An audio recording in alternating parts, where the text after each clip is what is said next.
नमस्कार. आज आपण अंकशास्त्रानुसार भाग्यांक कसा काढावा या संदर्भात सविस्तर माहिती पाहणार आहोत. अंकशास्त्रानुसार प्रत्येक व्यक्ती आपला भाग्यांक काढू शकतो. ही फार सोपी सहज प्रक्रिया आहे.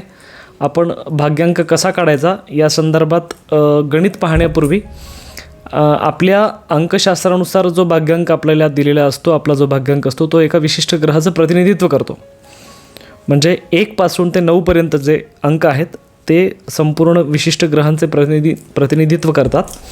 तर यामध्ये सर्वप्रथम आपला भाग्यांक काढू आणि त्यानंतर आपलाच भाग्यांक कोणत्या ग्रहाचं प्रतिनिधित्व करतो, त्यानुसार त्या ग्रहांची फळं काय आहेत, त्या भाग्यांक असणाऱ्या व्यक्तीने कोणत्या गोष्टीची काळजी घेणं गरजेचं आहे, त्यासोबतच त्याचे गुड फेथ काय आहेत, गुड इफेक्ट्स काय आहेत, त्याचं गुणत्व काय आहे, आपल्यातल्या त्या भाग्यांकाची चांगली गुणं आपल्यात कोणती आहेत, कोणत्या उणिवा आपल्या आहेत आणि आपल्या त्या उणिवा कशा दूर करता येतील, सविस्तर पुढच्या व्हिडिओमध्ये आपण पाहणार आहोत.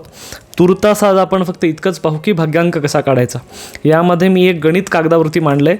सोप्या पद्धतीने तुम्हाला समजावून सांगतो, तुम्हाला समजणं फार सोपं असेल.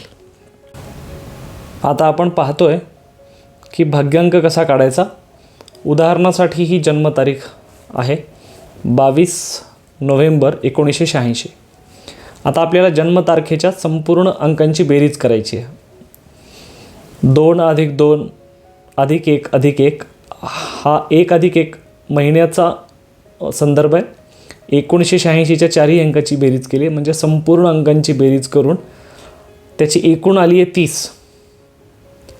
30 आल्यानंतर तो एक अंक तर नाही होणार, म्हणून आपल्याला परत 30 मधल्या दोन्ही अंकांची बेरीज करायची आहे. 3 + 0 = 3 म्हणजे संबंधित जातकाचा भाग्यांक 3 असेल. तुमच्या संपूर्ण जन्मतारखेची सुद्धा तुम्ही अशीच टोटल करून बघायची आहे. एकूण टोटल करायची आहे.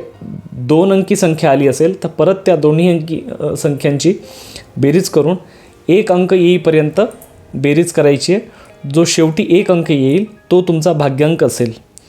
हे सर्वात आधी लक्षात ठेवा की मूलांक आणि भाग्यांक यांच्यात फरक आहे. आपण आज भाग्यांक पाहतोय, मूलांक नंतर पाहू.